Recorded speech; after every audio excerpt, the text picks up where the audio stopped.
আমার ভাতিজা তোমার সামনে আসবে না। আবু তালিব চিন্তা করতেছে চাকরিতে মনে হয় চলে যাবে, আর হবে না। খাদিজা মুস্কি মুস্কি হেসে বলতেছে ঠিক আছে চাচা, অসুবিধা নাই, দেখা লাগবে না, প্রশংসা শুনেছি। এবং মুহাম্মদ সাল্লাল্লাহু আলাইহি সাল্লাম যখন আমার বাড়ি ঢুকেছে, আমি এক নজর তার চেহারা দেখেছি, দেখার দরকার নাই, চাকরি কনফার্ম করে দিলাম। আগামীকাল চাকরিতে নিয়োগ, আগামীকাল থেকে তিনি ডিউটি শুরু করবে। পরের দিন মুহাম্মদ সাল্লাল্লাহু আলাইহি সাল্লাম মুরব্বিদের কি মান্য করলেন, ছাগলের রাখাল হিসাবে খাদিজার বাড়িতে প্রবেশ করলেন। চিৎকার দিয়ে বলেন সুবহানাল্লাহ। কিসের রাখাল? আরো জোরে বলে কিসের রাখাল? এইবার ছাগলের রাখাল। আল্লাহর নবী খাদিজার বাড়ি ছাগলের রাখাল, আরো অনেকগুলা রাখাল ছিল। আল্লাহর নবীর বাড়িতে 100 ছাগল দিল, কিংবা কম বেশি হতে পারে। মুহাম্মদ তুমি এই ছাগল গুলা চড়াইবা। অন্যান্য রাখালেরা দীর্ঘদিন কাজ করতেছে, ওরা পরিচিত বেশি হয়ে গেছে। এরপরে ওরা একটু কমায় সবাই একটু কম কম করে নিয়ে মুহাম্মাদের গাড়ি একটু বেশি চাপাইয়া দিল। এর মধ্যে কারণ আছে, কারণ হলো মুহাম্মদ সাল্লাল্লাহু আলাইহি সাল্লাম অন্য ছেলেদের চাইতে আলাদা। কথা ঠিক কিনা?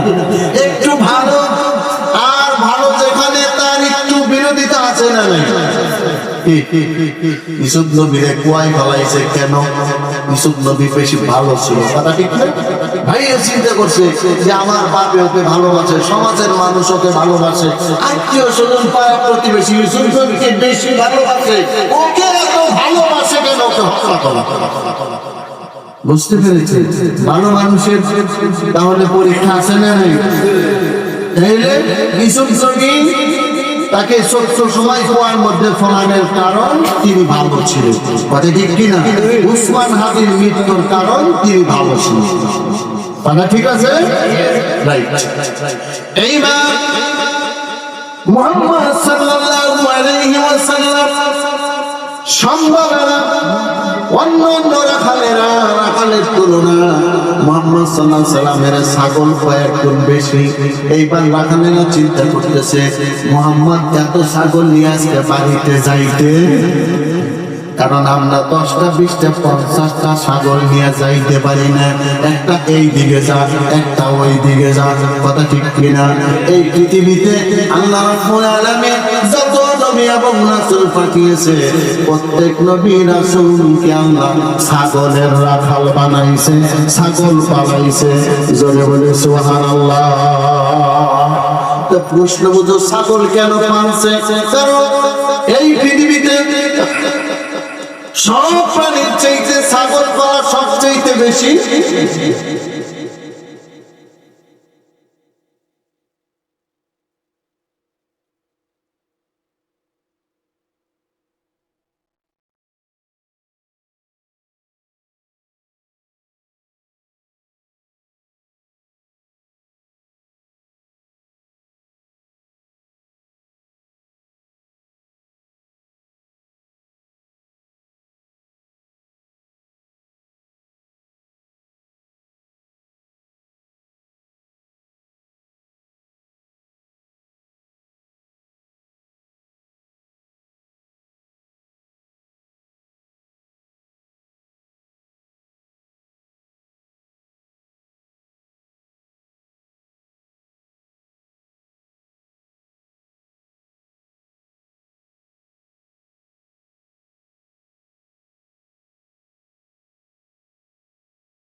জোরে বল সুবহানাল্লাহ।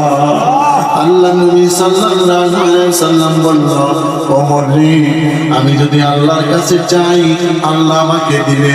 আমি যদি ওই যে হিমালয় পর্বত, ওই যে বড় পাহাড়টা দেখতে চাও, ওই যে মক্কার যে বড় পাহাড়টি তুমি দেখতে চাও, জাবালে নূর পাহাড়, আমি আল্লাহ নবী যদি আল্লাহর কাছে দোয়া করি, আল্লাহ ওই পাহাড়টা তুমি সোনা বানায় দাও, আল্লাহ সোনা বানায় দিবে। সুবহানাল্লাহ। কিন্তু আমি চাই না, আমি চাই আখিরাত। আমি কি চাই? আখিরাত চাই, পরকাল চাই। আমার ভূমিকার মধ্যে সর্বশেষ একটি ঘটনা বলে মূল আলোচনায় যাব। আল্লাহর নবী মদিনায় বসে আছে, হযরত ওমর রাদিয়াল্লাহু তাআলা আনহু রাসূলুল্লাহ পায়ের দিকে তাকিয়ে আছে। পায়ের দিকে তাকিয়ে আল্লাহর নবীকে ওমর জিজ্ঞাসা করলেন, ইয়া রাসূলুল্লাহ, আপনার ওই যে পায়ের মধ্যে কালো কালো দাগ দেখা যায়, আপনার কি জীবনে পচরা হয়েছিল নাকি? পাই না। আপনার কি গুটি বসন্ত হয়েছিল? পাই না। রে ওমর, তাও তো হয় নাই। এবার ওমর বলতেছে, ইয়া রাসূলুল্লাহ, তাহলে আপনার পায়ের মধ্যে ওই যে কালো কালো দাগ, এই দাগগুলা কিসের আমি জানতে চাই। যখন এই প্রশ্ন করলেন, আল্লাহ নবীর চোখ দিয়ে পানি এসে গেল। ওমর করজোড়ে মিন্নতি করে, ইয়া রাসূলুল্লাহ, কষ্ট দেওয়ার জন্য এই প্রশ্ন আপনাকে করি নাই, রাহমাতুল লিল আলামিন। ওমরকে সান্ত্বনা দিয়ে বলতেছে, ওমর রে, তুমি আমাকে যে প্রশ্ন করেছো, আমার সেই তাইফের কথা মনে পড়ে গেছে। ওমর রে, আমার এই কতগুলা হলো তাইফের কত। মক্কার মানুষ যখন আমার দাওয়াত গ্রহণ করলো না, আমি বড় আশা নিয়ে তাইফে গেলাম দাওয়াত দেওয়ার জন্য। আমি তাইফে 3 দিন পর্যন্ত অবস্থান করলাম। আমার পেটে প্রচন্ড ক্ষুধা ছিল, পানি পিপাসা ছিল। মক্কার মানুষ, তাইফের মানুষ আমাকে 1 গ্লাস পানি দেয় নাই, আমাকে একটু খাবার দেয় নাই, বরং তাইফের যুবকেরা আমার পায়ের মধ্যে পাথর মেরে রক্ত জড়িয়েছে। ওমর রে, 1 বার নয় 2 বার নয়, তাইফের জমিনে আমি নবী 2 বার পাথরের আঘাতে অজ্ঞান হয়ে গেছি। চিল্লায় কান আল্লাহু আকবার। তাহলে তুমি শোনো, তাইফ থেকে আমি যখন রওনা দিলাম, একটি আঙ্গুরের বাগানের কাছ দিয়ে আমি আসতেছি, চলতে পারি না, পেটে ক্ষুধা, পানির পিপাসা, আমার পাও চলে না, হাঁটতে পারি না। একটা পাথরের মধ্যে আমি বসলাম। আমার আল্লাহ রাব্বুল আলামিন পাথরকে গোপনে ডেকে বললেন, পাথর রে, তোমার পৃষ্ঠে যিনি বসেছেন তিনি রাহমাতুল লিল আলামিন। তুমি সত্য নবীর খাতিরে পাথর তোলার মতো নরম হয়ে গেল। সিল্লা সুবহানাল্লাহ। আমার সেই তাইফের এই ক্ষত, তাইফের সেই পাথরের সেই ক্ষত। ওমর বললেন, ইয়া রাসূলুল্লাহ, আপনি যদি আল্লাহর কাছে দোয়া করতেন, আল্লাহ রাব্বুল আলামিন আপনার এই কালো দাগগুলা মুছে দিত, মিশিয়ে দিত। নবীজি বললেন, ওমর রে, আমি তো তা তো দোয়া করি নাই, আমি বরং দোয়া করেছি, আল্লাহ